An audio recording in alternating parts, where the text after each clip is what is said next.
When retail investors see headlines about institutional investors buying or selling stocks, the natural reaction is to assume that the smart money knows something the public doesn't. The logic seems sound. Institutional investors have armies of analysts, sophisticated models, and direct access to management teams. If they are selling, shouldn't you sell too? The reality is far more nuanced.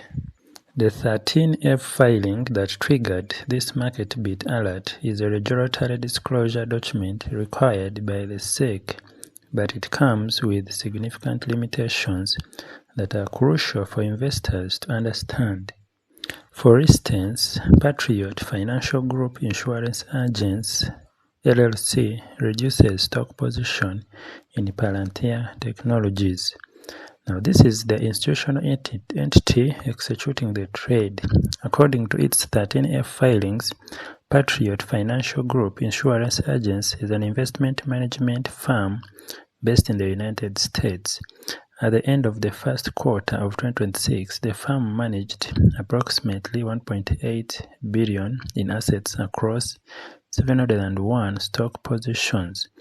By the end of the second quarter of 2026, however, its total portfolio value had declined to approximately $974 million, a reduction of 45.10% quarter-over-quarter, with its holdings reduced to 491 positions. Now, this firm is not a household name like BlackRock or Vanguard.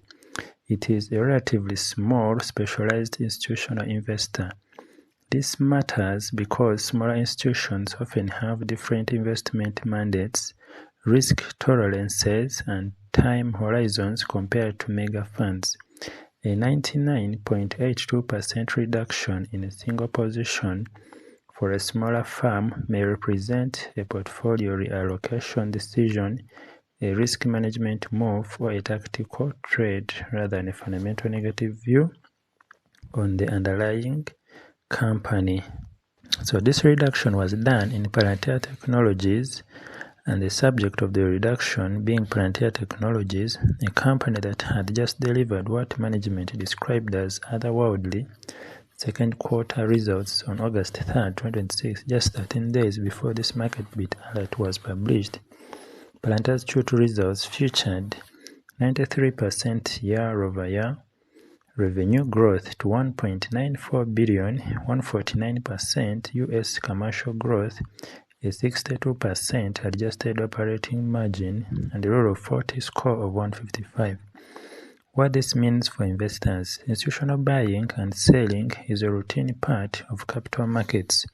Thousands of institutions adjust their portfolios every quarter for a multitude of reasons. However, retail investors pay attention to these moves because institutional investors are often viewed as smart money, a proxy for informed capital allocation decisions.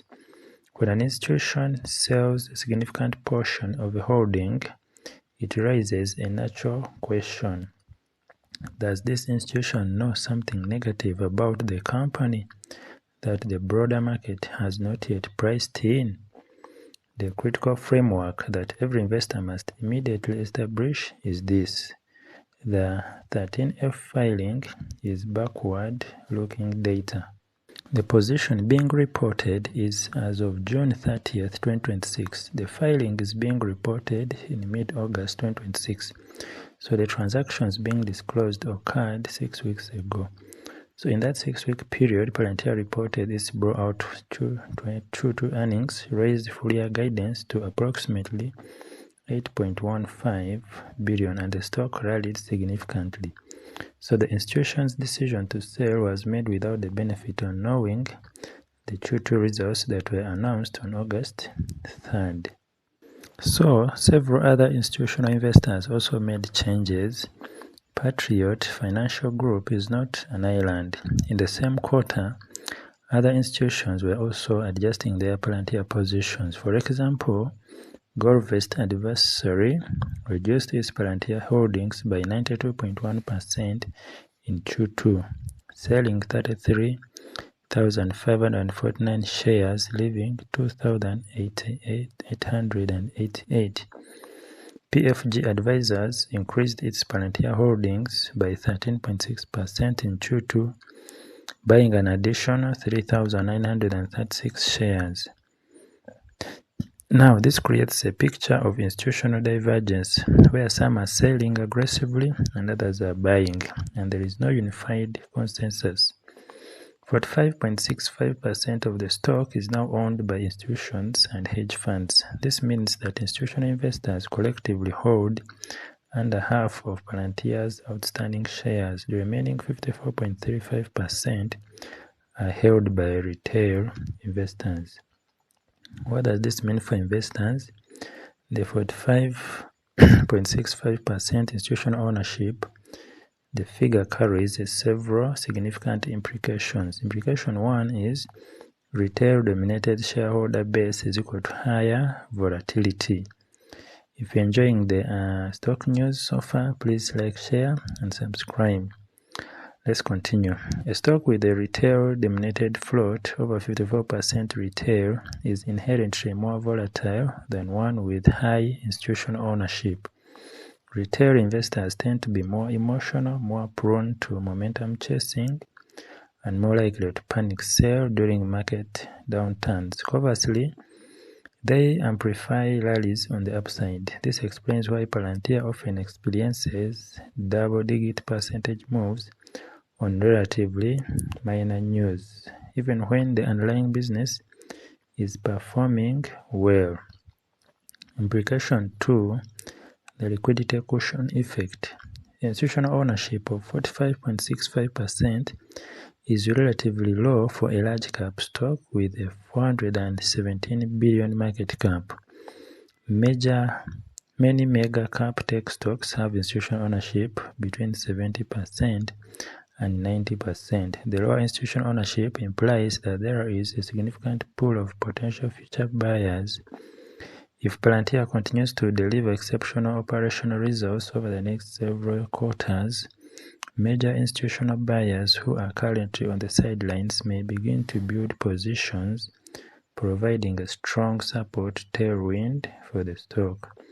Now, implication 3 is that divergent institutional behavior is equal to market uncertainty. The fact that we see simultaneous heavy selling like Patriot, Goldvest, and moderate buying like PFG Advisors suggests that professional money managers cannot agree on the correct valuation for Palantir. When professionals disagree, it means the stock is priced at a point where there is no clear consensus on risk-reward profile. This divergence is a breeding ground for wider price swings and trading opportunities, but also signals that investors need to be particularly diligent in their own research. So if you're benefiting and want more stock news, please like, share, and subscribe. What do you think about the institutional ownership versus retail ownership? And please remember to put God first in whatever you do. See you then in the next video.